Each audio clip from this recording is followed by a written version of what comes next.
इतिहास खुद को दोहराता नहीं है, लेकिन ये तुकबंदी करता है। ये शब्द अक्सर मार्क ट्वेन से जोड़े जाते हैं और ये हमें याद दिलाते हैं कि अतीत की गूंज वर्तमान में सुनाई देती है, कभी चेतावनी के रूप में तो कभी एक सबक के तौर पर। आज हम एक ऐसे ही विषय की गहराई में उतर रहे हैं जो इतिहास की गूंज और कह सकते हैं वर्तमान की सियासत के बीच झूलता नजर आता है। हम बात कर रहे हैं भारत सरकार द्वारा 2021 से शुरू किए गए विभाजन विभीषिका स्मृति दिवस के संस्थागतीकरण की। हमारी चर्चा का आधार है द प्रिंट में छपा एक विचारोत्तेजक लेख जिसका शीर्षक है विभाजन स्मृति, राजनीति या मानवता। देखिए, इस विश्लेषण का मकसद सिर्फ जानकारी देना नहीं है, बल्कि इस कदम के पीछे की सोच, इसके जो संभावित सामाजिक राजनीतिक परिणाम हो सकते हैं और हाँ, इससे उठने वाले नैतिक सवालों की परतें खोलना है। ये विषय खास तौर पर उन सभी के लिए महत्वपूर्ण है जो भारत के, आप कह सकते हैं, जटिल सामाजिक ताने बाने और शासन प्रशासन की बारीकियों को समझना चाहते हैं। और हाँ, खासकर सिविल सेवा परीक्षाओं की तैयारी करने वाले अभ्यर्थी जिनके लिए इतिहास की समझ और नैतिक शासन का विश्लेषण पाठ्यक्रम का एक अहम हिस्सा है। तो आइए इस महत्वपूर्ण मुद्दे पर एक गहरी नज़र डालते हैं। तो शुरुआत करते हैं इस बात से कि सरकार इस स्मृति दिवस को कैसे स्थापित कर रही है। मतलब हम देख रहे हैं कि अकादमिक पद बनाए जा रहे हैं, यूनिवर्सिटीज को सेमिनार करने को कहा जा रहा है, पाठ्यक्रम में बदलाव के भी संकेत हैं और बड़े पैमाने पर विज्ञापन और प्रदर्शनियां हो रही हैं जी। अब देखिए, ऊपरी तौर पर देखें तो उद्देश्य स्पष्ट लगता है, विभाजन की उस भयानक त्रासदी की याद को सार्वजनिक चेतना में जीवित रखना। हाँ। जिसमें लाखों लोग मारे गए और करोड़ों विस्थापित हुए। यकीनन उन पीड़ितों को याद करना एक नेक इरादा लगता है। बिल्कुल। लेकिन लेख सवाल उठाता है कि क्या इस तरह के संस्थागतीकरण में कुछ गहरे नैतिक पेंच छिपे हैं? क्या याद करने का ये तरीका अनजाने में कुछ और तो नहीं कर रहा? बिल्कुल। और यहीं से ये विषय, आप कह सकती हैं, बहुस्तरीय और जटिल हो जाता है। देखिए, ऐतिहासिक सदमे यानी हिस्टोरिकल ट्रॉमा, हाँ। वो गहरे सामूहिक घाव जो किसी घटना के बाद पीढ़ियों तक समाज की सोच और व्यवहार को प्रभावित करते हैं। हाँ। उन्हें याद करने के कई वैध कारण हो सकते हैं। मृतकों का सम्मान करना, जीवित बचे लोगों की पीड़ा को स्वीकार करना और सबसे महत्वपूर्ण, भविष्य में ऐसी त्रासदियों को रोकने के लिए सबक सीखना। सही बात है। लेकिन जैसा कि ऑश्विट्ज से जीवित लौटे लेखक प्रीमो लिवी ने हमें चितारा था और जिसका जिक्र लेख में भी है, ऐसा हुआ है, इसलिए ये फिर से हो सकता है। उनका इशारा सिर्फ घटना की भयावहता की तरफ नहीं था, बल्कि इस बात की तरफ भी था कि कैसे स्मृति का इस्तेमाल किया जाता है। सदमे की गवाही देना एक जरूरी नैतिक कार्य है, पर जब इसी स्मृति को आप कहीं राजनीतिक मकसदों के लिए हथियार बनाया जाता है तो ये खतरनाक हो सकता है। अच्छा। हमें ये परखना होगा कि याद करने की ये प्रक्रिया कहीं समकालीन राजनीति का एक उपकरण तो नहीं बन रही है। ये वाकई एक अहम नुक्ता है। मतलब याद करना अपने आप में कोई तटस्थ क्रिया नहीं है, उसका एक संदर्भ होता है, एक उद्देश्य होता है। जी हाँ, लेख इस बात पर भी जोर देता है कि शायद सभी यादें एक जैसी नहीं होती। क्या यादों के भी अलग अलग प्रकार या स्तर होते हैं जिनके साथ अलग तरह से बर्ताव होता है, जिनका प्रभाव अलग होता है? हाँ, ये एक महत्वपूर्ण अवधारणा है जिसे स्मृति अध्ययन के विद्वानों ने समझाया है और लेख इसका इस्तेमाल करता है।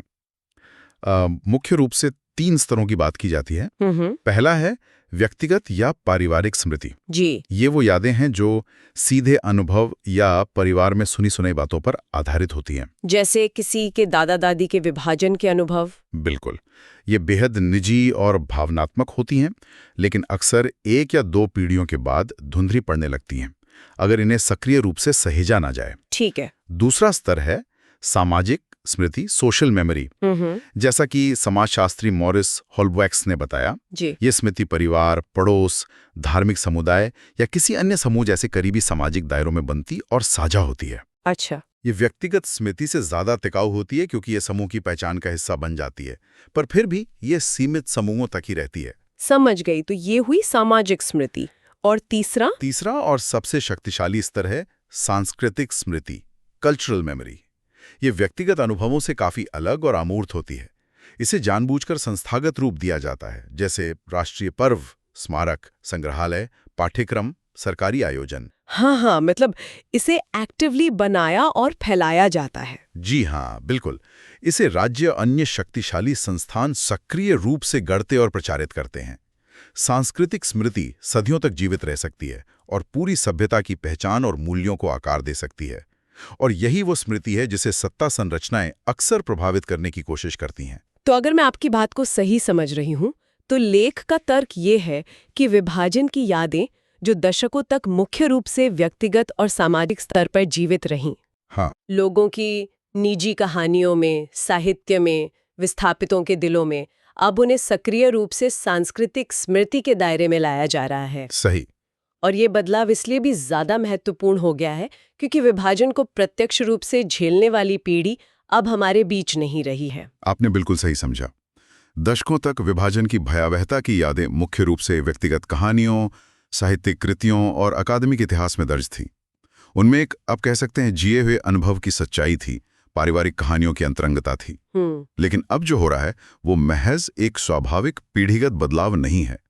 व्यक्तिगत और सामाजिक स्मृति से सांस्कृतिक स्मृति में ये संक्रमण, जैसा कि लेख इशारा करता है, एक सचेत राजनीतिक प्रक्रिया का नतीजा है। अच्छा, मतलब ये अपने आप नहीं हो रहा? नहीं, ये इस बात पर निर्भर करता है कि कौन से राजनीतिक कर्ता ये तय कर रहे हैं कि अतीत के किन हिस्सों को याद रखा जाए, उन्हें किस तरह से पेश किया जाए, और सबसे महत्वपूर्ण बात, ये वर्तमान में किसके हितों की पूर्ति करेगा।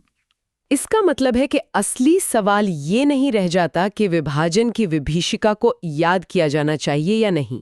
जाहिर है वो दर्द वास्तविक था, सदमा गहरा था। बिल्कुल बिल्कुल। और उससे मिलने वाले ऐतिहासिक सबक नजरअंदाज नहीं किए जा सकते। लेख के अनुसार असली सवाल ये है कि किस तरह की स्मृति गढ़ी जा रही है। हाँ। क्या ये ऐसी स्मृति है जो मानवता के व्यापक हितों जैसे शांति, सह अस्तित्व और आपसी समझ को बढ़ावा देगी, या फिर ये ऐसी स्मृति है जो संकीर्ण विभाजनकारी राजनीतिक एजेंडों को आगे बढ़ाएगी? सटीक। और यहीं पर सत्ता के लिए स्मृति के इस्तेमाल का खतरा सामने आता है। लेख फिर से प्रीमो लेवी का हवाला देता है कि दुख या पीड़ा सहना अपने आप में किसी को नैतिक श्रेष्ठता नहीं दे देता, या भविष्य के किसी भी कार्य को सही नहीं ठहराता। सिर्फ इसलिए कि किसी समूह ने अतीत में भयानक कष्ट झेले हैं, ये जरूरी नहीं कि उस कष्ट की स्मृति का उनके द्वारा या किसी और के द्वारा किया जाने वाला हर इस्तेमाल नैतिक रूप से सही हो। ये एक बहुत ही असहज करने वाला लेकिन जरूरी विचार है। तो खतरा क्या है अगर स्मृति मुख्य रूप से सिर्फ पीड़ित होने यानी विक्टिमहुड के अनुभव के इर्द गिर्द बुनी जाती है, तो उसका परिणाम क्या हो सकता है? खतरा ये है कि ऐसी एक तरफा विक्टिमहुड की कहानी आसानी से बदले की भावना या दूसरे समूह के प्रति स्थायी शत्रुता में बदल सकती है। ओह! ये एक ऐसी मानसिकता को जन्म दे सकती है कि क्योंकि हमारे साथ इतना बुरा हुआ, इसलिए हमें अब फलां समूह के प्रति कठोर होने या उन्हें संदेह की नजर से देखने का अधिकार है। हाँ, ये तो होता है। और आज का डिजिटल युग इस खतरे को कई गुना बढ़ा देता है। देखिए, संग्रहालय, डिजिटल आर्काइव जैसी पहलें जानकारी तक पहुंच तो बढ़ाती हैं, लेकिन उन्हीं डिजिटल प्लेटफॉर्म्स पर ऐतिहासिक घटनाओं को उनके जटिल संदर्भ से काटकर, हाँ, सनसनीखेज बनाकर आसानी से साझा किए जाने वाले मीम्स या वीडियो क्लिप्स में बदला जा सकता है। हाँ, ये तो हम रोज देखते हैं। जानकारी का लोकतंत्रीकरण एक तरफ तो हाशिए पर पड़ी आवाजों को मंच देता है, लेकिन दूसरी तरफ ये ऐतिहासिक दुख का विसंदर्भन, मतलब उसे सही संदर्भ से अलग कर देना, बिल्कुल, डीकॉन्टेक्चुअलाइजेशन, और उसका राजनीतिक इस्तेमाल यानी उसे अपने राजनीतिक फायदे के लिए हथियार की तरह इस्तेमाल करना, इसको भी बहुत आसान बना देता है। बिल्कुल। लेख में एक उदाहरण दिया गया है कि कैसे किसी बंगाली शरणार्थी के विस्थापन की मार्मिक कहानी सोशल मीडिया पर वायरल हो सकती है। ये कहानी भावनात्मक रूप से बहुत शक्तिशाली हो सकती है और उन शहरी मध्यवर्गीय भारतीयों की राजनीतिक चेतना पर गहरा असर डाल सकती है जिन्होंने खुद कभी वैसा अनुभव नहीं किया। लेकिन इसमें एक जोखिम है। जोखिम ये कि क्या वो अकेली कहानी पूरी तस्वीर पेश करती है या वो एक खास नैरेटिव को मजबूत करने के लिए इस्तेमाल की जा रही है? हाँ, और ये ही चिंताजनक है। डिजिटल प्लेटफॉर्म के जरिए ऐतिहासिक सदमों को, खासकर विभाजन जैसी घटनाओं को, धर्म के आधार पर हुए एक स्थायी और अनिवार्य सामाजिक विभाजन के अकाट्य सबूत के रूप में पेश करने की कोशिश हो सकती है। अच्छा। इस प्रक्रिया में विभाजन के नरसंहार को ही इस तर्क का सबसे पुख्ता आधार बनाया जा सकता है। ऐसा करते समय इस जटिल ऐतिहासिक सच्चाई को आसानी से नजरअंदाज किया जा सकता है कि ये नरसंहार सिर्फ धार्मिक शत्रुता का परिणाम नहीं था, बल्कि ये औपनिवेशिक शासन के अचानक और गैर जिम्मेदाराना अंत, सत्ता हस्तांतरण की अराजकता और हाँ, राजनीतिक अभिजात वर्ग द्वारा जानबूझकर किए गए सांप्रदायिक हेरफेर का भी एक दुखद नतीजा था। सही। इतिहास की ऐसी सरलीकृत प्रस्तुति वर्तमान की बहिष्करणवादी राजनीति, मतलब एक्सक्लूजनरी पॉलिटिक्स, हाँ, जो हम और वो के बीच दीवार खड़ी करती है। बिल्कुल, और कुछ समूहों को हाशिए पर धकेलती है, उसको अनजाने में या जानबूझकर मजबूती प्रदान कर सकती है।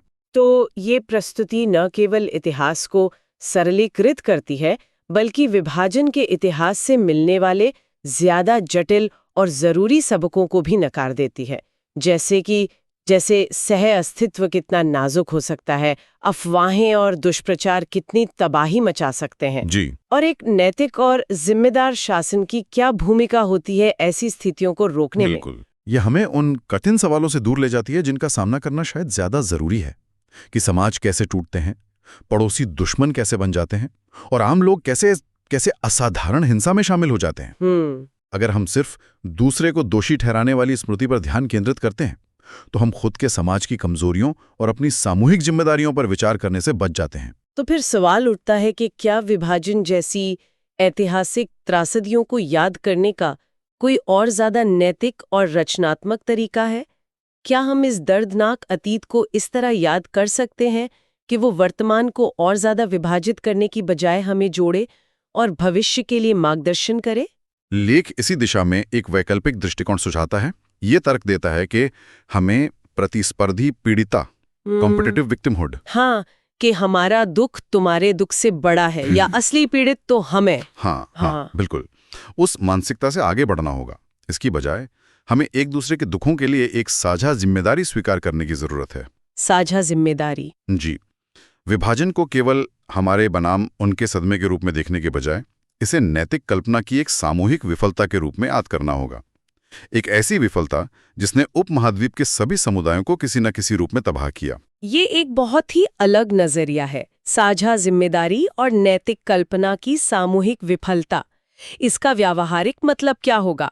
इस तरह के स्मृति कैसे अलग होगी? देखिए, इस तरह की नैतिक स्मृति अलग तरह के सवाल पूछेगी। ये सिर्फ ये नहीं पूछेगी कि उन्होंने हमारे साथ क्या किया, बल्कि ये भी पूछेगी हम उस स्थिति तक कैसे पहुंचे जहां पड़ोसी दुश्मन बन गए। साधारण लोग इतनी क्रूर हिंसा में कैसे शामिल हो गए?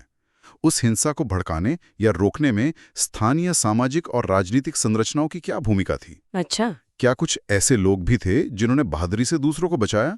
हम भविष्य में ऐसी संस्थाएं और सामाजिक मानदंड कैसे बना सकते हैं जो सभ्यता के इस तरह के पतन को रोक सकें? मतलब ये आत्मचिंतन पर आधारित होगी? जी हाँ, आत्मचिंतन और सीखने पर आधारित स्मृति होगी, न कि केवल दोषारोपण पर। तो अगर मैं इसे संक्षेप में कहूं, तो लेख का केंद्रीय तर्क ये है कि समस्या शायद विभाजन विभीषिका स्मृति दिवस के संस्थागतकरण में अपने आप में उतनी नहीं है, सही, जितनी इस बात में है कि उसे किस सामाजिक और राजनीतिक चौखटी में प्रस्तुत किया जा रहा है।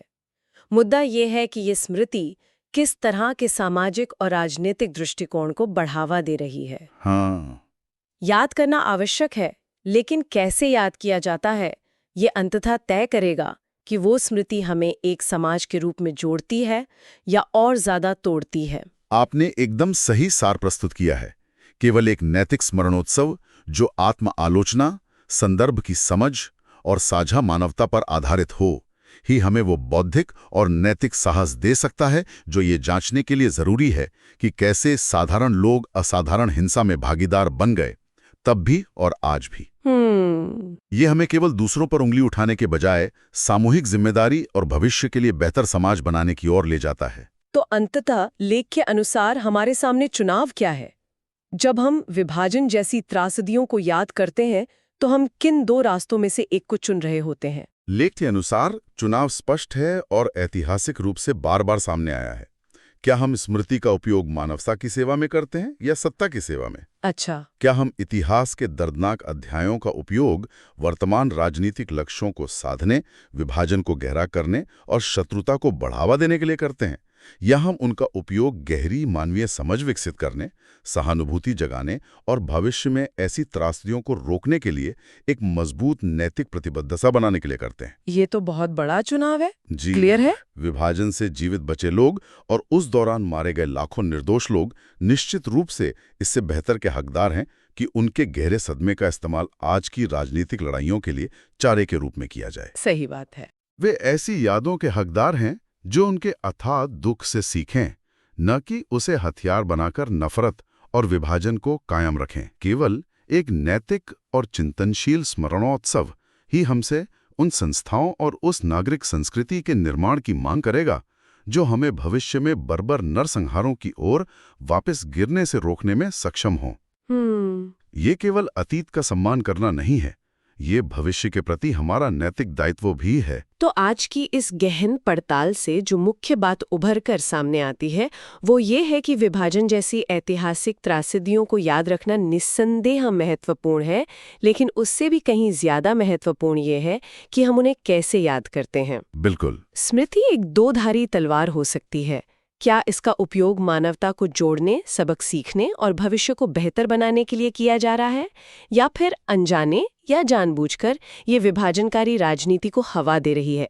ये एक ऐसा सवाल है जिसे हमें लगातार पूछते रहना होगा, खासकर जब राज्य स्वयं स्मृति को आकार देने की प्रक्रिया में शामिल हो। और ये सवाल, जैसा आपने शुरू में कहा था, सिविल सेवा परीक्षाओं जैसे यूपीएससी की तैयारी करने वाले अभ्यर्थियों के लिए विशेष रूप से प्रासंगिक है। उनके पाठ्यक्रम में न केवल भारतीय इतिहास और राजनीति शामिल है, बल्कि नैतिक शासन यानी एथिकल गवर्नेंस और आलोचनात्मक विश्लेषण यानी क्रिटिकल थिंकिंग पर भी जोर दिया जाता है। किसी भी सरकारी पहल या ऐतिहासिक नैरेटिव को केवल सतही तौर पर स्वीकार करने के बजाय उसके पीछे के इरादों, उसके प्रस्तुतिकरण के तरीकों और समाज पर पड़ने वाले उसके बहुआयामी प्रभावों का गहराई से विश्लेषण करने की क्षमता विकसित करना उनके लिए अनिवार्य है। सही। ये केवल एक अकादमिक अभ्यास नहीं, बल्कि एक सूचित और जिम्मेदार नागरिक होने का भी एक महत्वपूर्ण पहलू है। बिल्कुल सही। और यही बात हम सभी श्रोताओं पर भी लागू होती है। हम सभी को ये सोचने के लिए प्रोत्साहित करेंगे कि वे इतिहास की कहानियों, खासकर दर्दनाक और विवादास्पद घटनाओं से जुड़ी कहानियों को कैसे ग्रहण करते हैं। सवाल पूछें, ये कहानी कौन सुना रहा है, किस उद्देश्य से सुना रहा है, क्या कहानी का कोई हिस्सा छूट रहा है, इसका मुझ पर और समाज पर क्या प्रभाव पड़ सकता है। अगर आपको हमारी ये चर्चा उपयोगी और विचारोत्तेजक लगी तो कृपया इसे लाइक करें और दूसरों के साथ साझा करें, खासकर उन लोगों के साथ जो सिविल सेवा परीक्षाओं की तैयारी कर रहे हैं या भारत के इतिहास, समाज और राजनीति में गहरी रुचि रखते हैं। जी हाँ, जरूर शेयर करें। हमारे चैनल को सब्सक्राइब करना न भूलें ताकि आप भविष्य में भी ऐसी गहन चर्चाओं का हिस्सा बन सके। और अगर आपके मन में इस विषय पर कोई प्रश्न या विचार है तो नीचे टिप्पणी अनुभाग में उन्हें साझा करने में संकोच न करें। हम टिप्पणी देखते हैं और कोशिश करते हैं जवाब देने की। हाँ, बिल्कुल। और अंत में आपके लिए सोचने के लिए एक विचार छोड़कर जा रहे हैं। आज के इस डिजिटल युग में जहां जानकारी और गलत जानकारी दोनों ही जंगल की आग की तरह फैलती हैं, इतिहास की ऐसी जटिल और दर्दनाक घटनाओं की यादों का सामना करते समय व्यक्तिगत स्तर पर हमारी क्या जिम्मेदारी बनती है? बहुत महत्वपूर्ण सवाल है। हम ये कैसे सुनिश्चित कर सकते हैं कि अतीत की हमारी समझ सहानुभूति, सीखने और सुलह की भावना पर आधारित हो, न कि नफरत, विभाजन और बदले की भावना पर? इस पर जरूर सोचिएगा।